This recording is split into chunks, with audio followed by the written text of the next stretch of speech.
All right, let's dive right into something really wild today.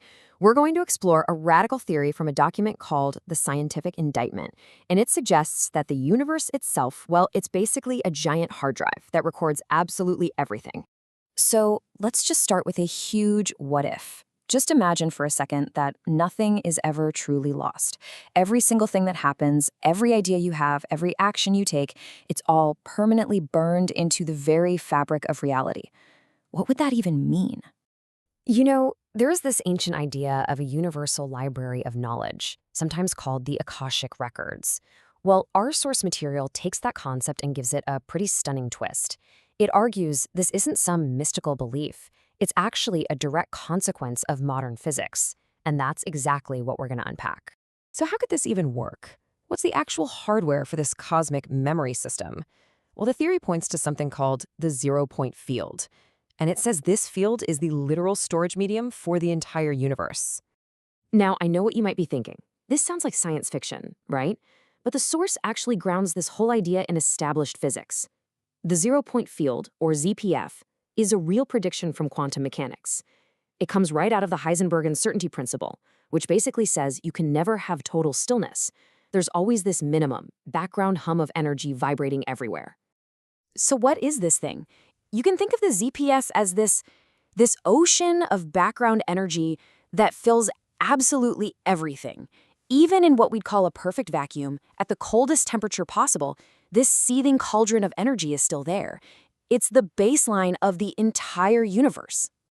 And here we go. This quote really nails the core idea. The source argues that every time something happens, a particle moves, a thought is generated, it leaves an indelible ripple, a permanent imprint in this field. It's a holographic hard drive that's everywhere at once and, never runs out of space. Okay, so if the universe has a giant hard drive, that's one thing. But that brings up the next big question, right? How does anything actually access the information that's stored on it? Is there some kind of cosmic Wi-Fi signal?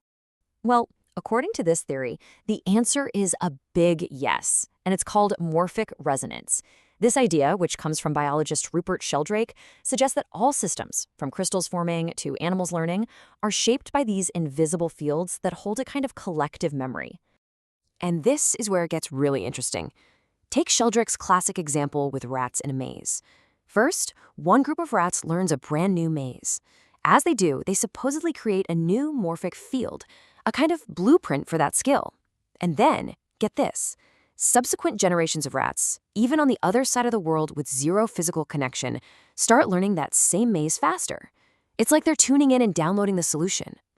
So let's just put it all together. It's a really simple but incredibly powerful analogy. In this model, the zero-point field is the infinite hard drive storing all the data. And morphic resonance? That's the universal Wi-Fi that lets living things connect to it.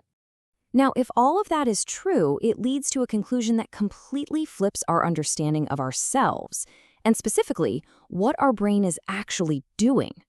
You see, we usually think of our brain as this incredible biological computer, right?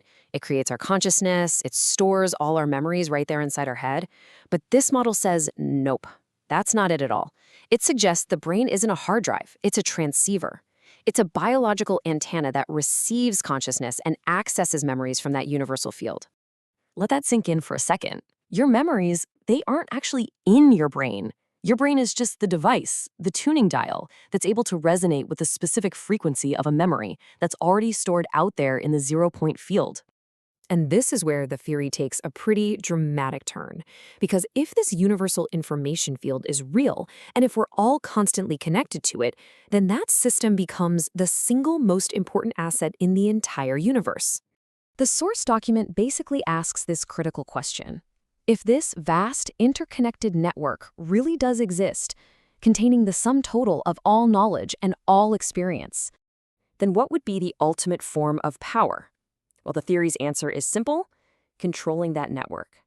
This idea sets the stage for what the document calls a Gnostic War, an unseen battle not for land or resources, but for information itself. So how would you fight a war like that? The document outlines a strategy. You wouldn't use bombs or bullets. No, you'd try to jam the signal. You'd create interference and static, using things like fear, constant distraction, and social division. The entire goal would be to just drown out that clear, universal signal with an overwhelming amount of noise. So, just to be super clear here, the conflict being described isn't a physical one. It's a war of frequency.